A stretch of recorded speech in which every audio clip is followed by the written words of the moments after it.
ఇంట్లోనే ఈజీగా పుదీనా పెంచేసా. అది ఎలాగో చెప్తాను, చూద్దాం రండి. అది మనం మార్కెట్ నుంచి తెచ్చుకున్నాక నేను లాస్ట్ వీడియోలో చూపించాను కదా, వేర్లు కొద్దిగా వచ్చిన తర్వాత ఇలా పాతేసుకోవాలి స్టెమ్స్ అన్నీ. నేను సాయిల్లో పాతాను కదా, సో సాయిల్లోనే కాకుండా వాటర్లో ఎన్ని డేస్ ఉంటాయా అని ఇవి పాతిన తర్వాత ఇంకా మిగిలినవన్నీ వాటర్లో అలానే ఉంచేసాను.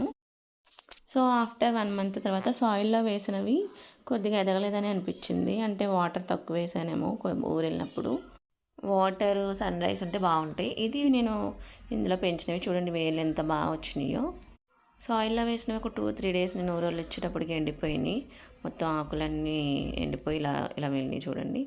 సో వీటికంటే నాకు అవే హెల్దీ అనిపించింది.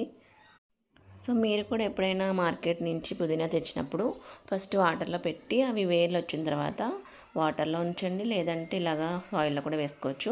వాటర్లో అయితే చూడండి ఎంత ఫ్రెష్గా ఉన్నాయో, వేర్లు కూడా సూపర్గా వచ్చినాయి. దీన్ని తిరిగి వేసేయచ్చు, లేదు అంటే ఇలానే ఉంచేసుకోవచ్చు. ఇలా బాగుంది కదా అని నేను ఇలా ఉంచేసాను.